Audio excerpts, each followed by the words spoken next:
Did you hear me? Yeah, yeah, that's all good, Rick. Thanks, man. There's no sound. Play with the rabbit ears.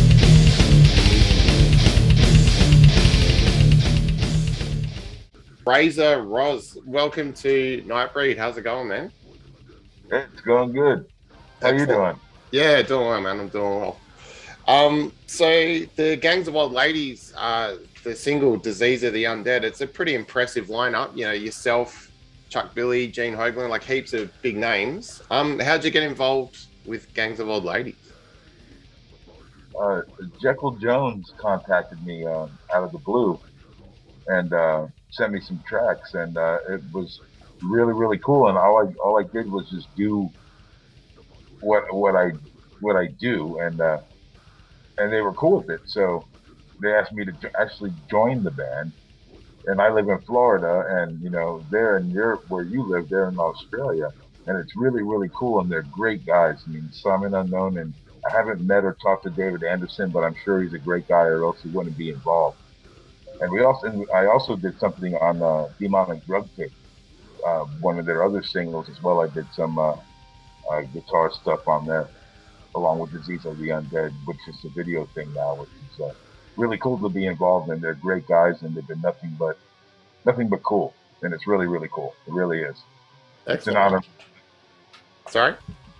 It's an honor and a pleasure, and it's really cool to be like two sides of the world. You know what I mean? You're in a different day today. You're Yeah, yeah, it's pretty wild, eh? cool. Yeah. So I know like Simon and Jekyll kind of write, yeah. Do they give you much instructions on, where to play, or are you free to kind of just wail your guitar wherever you kind of see fit? No, I asked them the time, the times where they wanted me to do stuff. On Demonic Drug Take, I added like two extra things, and they kept it. So there was just a couple of holes that I did some different stuff, and they were cool with it. But yeah, I didn't do that on the other one for the video. I just put it where it was, and yeah. But yeah, it was cool, man. A lot of fun, and I got to give a shout out to Kanye Twitty over at Dutch Oven Studios for helping me out with doing the tracking for Gangs of Old Ladies. Cool. And so you're saying you joined.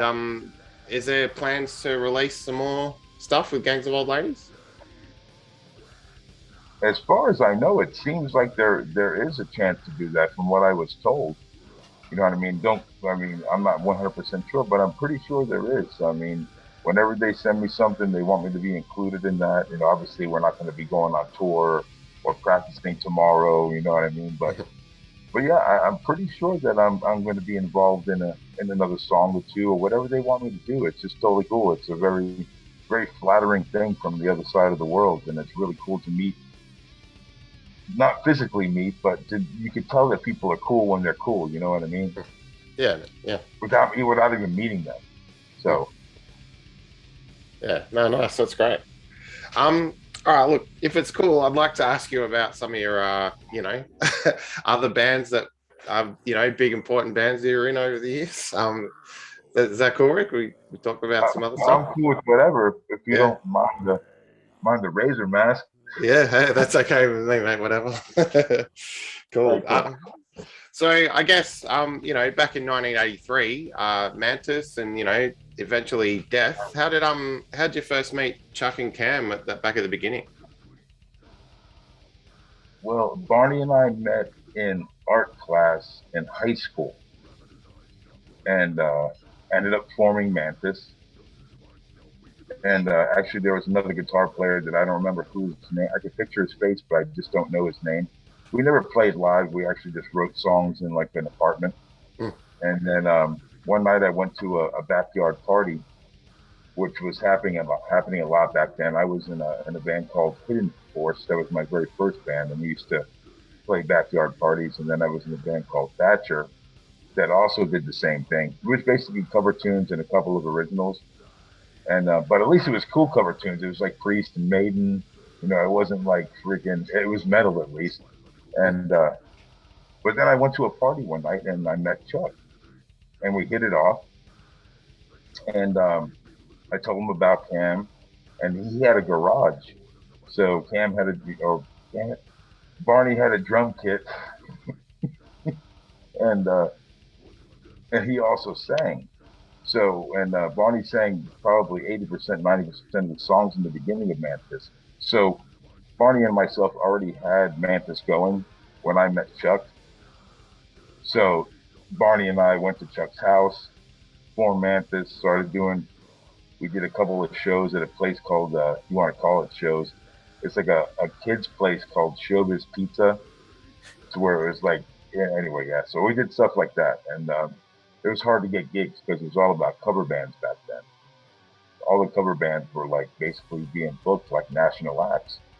You know what I mean? So people didn't know what the freaking crack we were doing. So yeah, that's how that happened. I met Yeah. Chuck at a bachelor party, and then we formed Mantis. We split up for a month. We did one show at the Knights of Columbus Hall with a band called Tempter, and rest in peace, Mark Carter. And after that, we split. Like I said, we split up for like 2 weeks, and then we reformed. And Chuck recalled, renamed the band that. Yeah, So cool. that's how that early part happened. Sorry for rambling on. No, it's good, man. That's good to know. It's all good stuff. Yeah. So what was going on in Florida around that time? You're saying it was mostly like cover bands and that kind of thing. Was there any metal shows? Like did Maiden come through or anything like that? As far as metal shows go, it'd be like Nasty Savage and Sabotage. Mm. You know what I mean? Different. It's not death metal because death metal really didn't even exist at that time. Mm. You know what I mean? So other than there was speed metal and thrash metal, but as far as metal shows, like big metal shows that I ever went to, I'm sure Maiden and them came through. I saw Priest on the one after Screaming for Vengeance. I saw that tour. Okay. I Yeah. can't remember what it's called, but with the robot thing. Mm. And but other than that, I really never went to like the really really big shows because we were too busy practicing. Yeah, fair enough. No, seriously, just in a garage jamming. We didn't have any money. Mm. We were broke kids. Yeah, You know yeah. what I mean? 16, 17. Yeah. So No, cool. So yeah, I guess like most bands, you start small, but obviously that changed. Death blew up. What do you remember about that change from becoming sort of unknown to becoming like world famous? Like it must have been a pretty crazy time.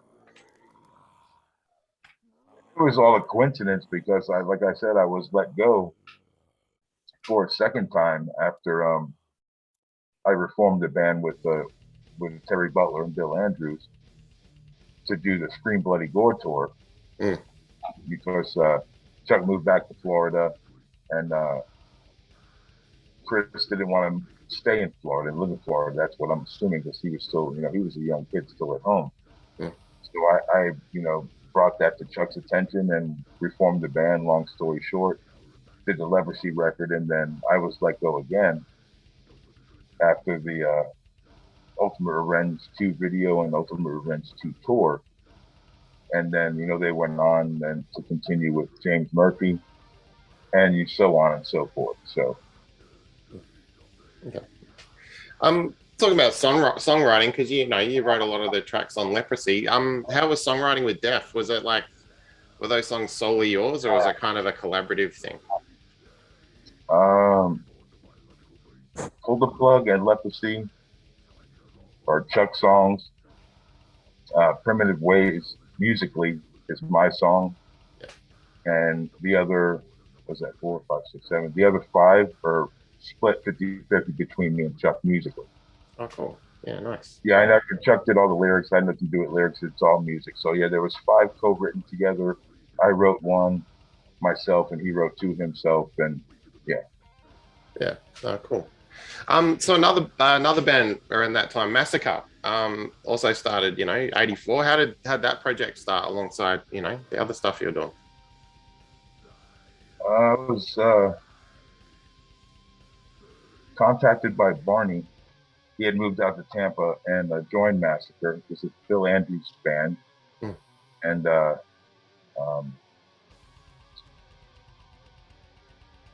Sorry, I'm drawing a blank. I'm trying to think of the guy's name. No stress. Oh, it's terrible. I should know his name. That's Anyway, it'll come to me. So Bill Andrews' band is Massacre. Barney calls me and asks me if I wanted to join the band. And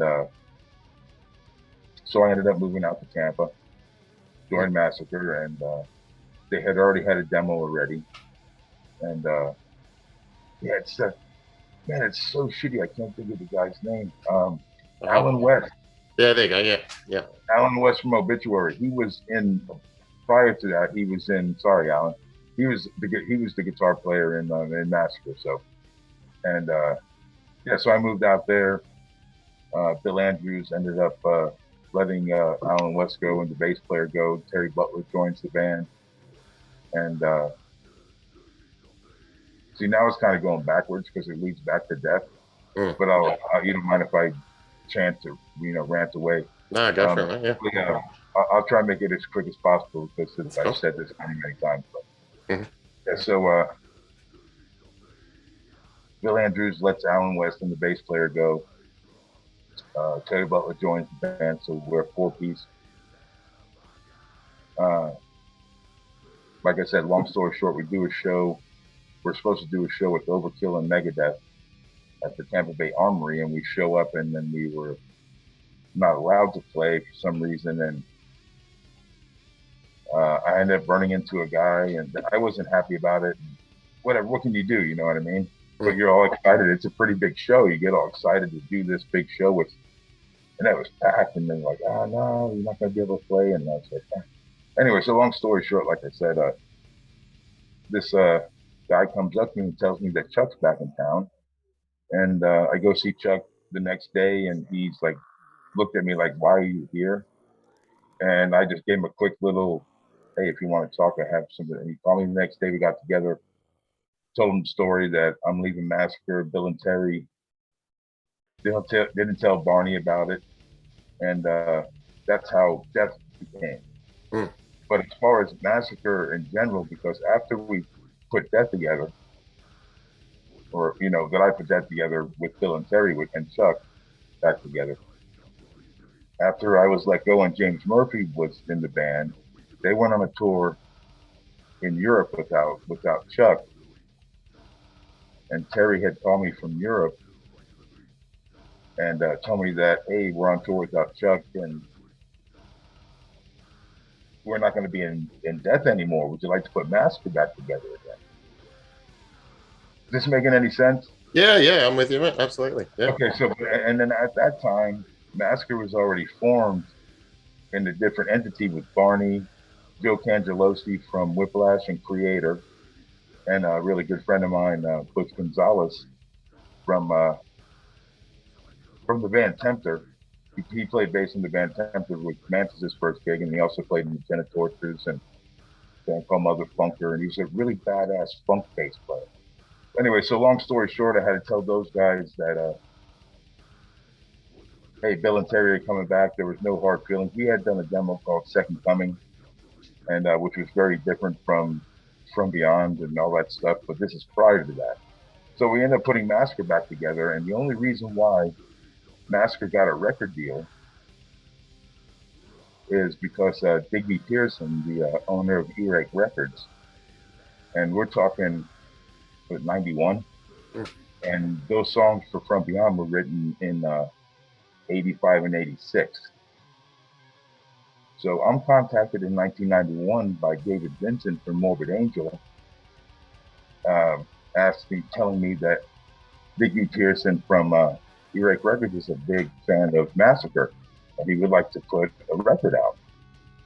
So that's how Massacre even that's the only reason why From Beyond even exists. Is that we weren't shopping labels, you know what I mean? It was just the owner of Earache Records, Digby Pearson, was a fan of the band, and he asked David Vincent to give me a call, which he did. I was living with my parents, you know what I mean? So that's how that happened. So it's all tied in. Those two bands were like back and forth, like a tennis game, like twice. You know what I mean? Death, Massacre. Then it went on to do other stuff, and then Massacre came back into play. You know what I mean? So Yeah, that's pretty awesome to that you're involved in both of those bands. They're like they're important bands to people. That's really cool. Like. no, that's cool. It was a coincidence, and I don't look at it like that. It was fun, and there was good times and bad times, but the good definitely outweighs the bad. Mm. And yeah, it was an experience, man. It was cool. Yeah, nice. So jumping forward to today, what kind of music are you listening to at the moment? What kind of bands are you checking out? To be honest with you, I listen to a lot of classic rock. Mm-hmm. I really don't listen to a lot of metal because right now I'm involved in a tribute called Left to Die. That's a tribute to the Death Leprosy record. Mm. And going to be doing that with Terry Butler, from Massacre, Death, Obituary, Human Condition, and also Gus Rios on drums from Gruesome, and Matt Harvey from Exhumed and Gruesome. And that's going to be coming up in July. So I really don't listen to any metal when I'm playing. I haven't played these songs in 34 years. So it's going to be some work. Sure. Yeah. Yeah. So I listen to a lot of classic rock, a lot of Kiss, Aerosmith, Ted Nugent, Motley Crue, literally some old Motley Crue, Leonard Skinner, to Blackfoot, to Molly Hatchet. Yeah, it's all over the place. You know what I mean? Yeah, no, that's cool. That Death, the Leprosy project, is that like a live-based thing, or are you guys recording or something? Like, what's the plan? Right now, I'm going to stick with we're going to be playing the whole Leprosy record from front to back with 4 songs off of Scream Bloody Gore as well. Oh, cool. That's exciting, man. So it'll be a 2-song set. There's 8 songs on Leprosy, and there's 4 songs off of Scream Bloody Gore. Yeah, fantastic. That's cool. Have you That's guys? The first thing. So if anything else happens after that, we have to get. I have to get. Let alone we haven't even been in the same room yet. So I have a lot of work to do and learn it, but it's definitely it's a possibility for sure, and it's going to kick ass. It won't be half-assed for sure. Yeah, no, that's exciting, man. That's cool. So other than Gangs of Old Ladies and that one, are you involved in any other musical projects at the moment? I've done some other recordings. Band from Puerto Rico called Necronemesis. I don't know where all the bands are from, so I'm really sorry, guys. But a band called Feed the Corpus to the Pigs. A band called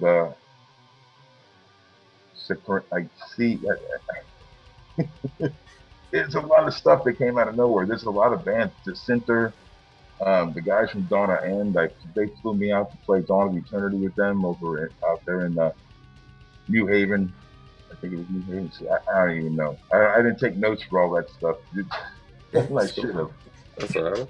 But yeah, there's a lot of cool stuff, and it was an honor to do that. When somebody contacts you out of nowhere to say, "Hey man, you cut some tracks," and like I said, I need to give props to Kanye Twitty over at Dutch Oven Studios, because if it wasn't for his little studio set up there and his time, then none of that would have happened. So yeah.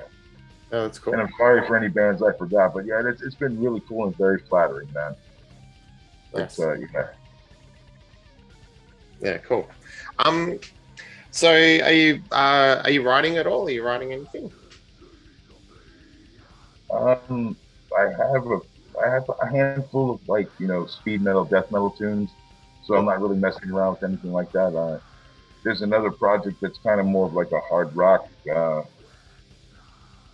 It has a metal edge for sure, hard rock metal edge project called The Ride, that my good friend Lucky Erickson, he's the drummer in the project, and we have 2 tunes that are like over 10 years old, and they're only MP3 files, so they're not like mixable wave files. And I ended up sending them to Kyle Thomas from Exhorder, and he's also in Trouble, and Well, hopefully he's not in trouble, but the band Trouble, and yeah, and he's doing the solo project, and he's a vocal instructor, so he's got a lot of stuff going on. And I sent him the tunes, and he really dug them, and he ended up doing playing bass and doing vocals on both. So the project's called The Ride.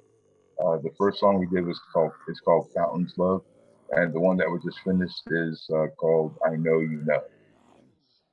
So yeah. Yeah, awesome. That's cool. So is there a plan for like a release or something with like a longer release with that one?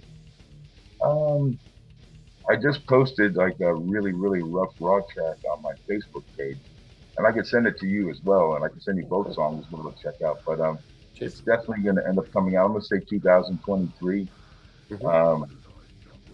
on Blood Blast Distribution, which is a digital label that's affiliated with Nuclear Blast Records. Okay. Yep. Excellent. That's exciting, man. I guess lastly, away from metal, Gangs of Old Ladies, that track's about horror and zombies and stuff. Are you into your horror? Oh, definitely. Yeah. As far as horror films and that kind of thing. Yeah, man. Yeah. Oh yeah, from the early days, totally. Yeah, 100%. I mean, I've probably watched since the pandemic and being on unemployment, which is over now, but I'm still unemployed. I've really caught up on my movies, and I've been out of the movie loop for decades. So yeah, it's between horror, thriller, drama, a couple of comedies, some really, really cool adventure and sci-fi kind of stuff. But yeah, there's some really cool horror films. I don't have a list of those right now because I watched so many. If I would have known you would ask that question, I would have watched some things that are pretty cool. But yeah, it's like music and anything. There's good ones and there's bad ones. You know what I mean? And it's just a choice and an opinion. What you think is bad, somebody might think is the fucking coolest thing in the world. You know what I mean? So who are we to freaking say that anybody's wrong? We're just all the same, one little stand on the beach, all together hanging out. Yeah, man, that's it. Cool, awesome, man. Well, look, Rick Razor Rozz, thanks heaps for your time, man. It's been really cool to chat. The crazy mask, everything. It's fun. It's been good fun, man. Yeah, here he is. There's the real. No, thanks, man. Thanks heaps for your time, mate. Thanks for dealing with my mask thing. Yeah, hey, it's cool. It's good fun, man. No, thank you very much, and I'd like to thank nothing but respect to Jekyll Jones, Simon Unknown, and David Anderson at Gangs of Old Ladies, and all the other bands, and keep your eyes and ears open for Gangs of Old Ladies and all the other bands, Necronemesis and Destiny. Anyway, I'm gonna shut up. No, that's cool, man. That's good. Yeah. Hopefully you can edit. No, I was trying to go on a rant, and I'm gonna bust out names that I wasn't even talking about. So, but no, thank you very much, man. It was really cool for you even having me and taking the time to do this, and I really appreciate it. I really do. Man. Cheers. Awesome. Cool. Yeah, stay safe, and yeah, I'm definitely looking forward to seeing this leprosy thing, man. It's exciting. Yeah, it's kind of an out of the blue thought, and now it's like really happening, and yeah, I need to really get to work. So yeah, that's 34 years of songs. I haven't touched a note on those songs, man. So but it's gonna be cool. It's gonna be with cool people. It's gonna be no prima donna drama. So yeah, it should be good. Awesome, man. Sweet. Cool. Have a good one, dude. Thanks a lot, man. God bless, and I thank you for everything, man. Gangs of Old Ladies. Yeah, man. Cheers. Yeah. Check it out, everyone. Gangs of Old Ladies.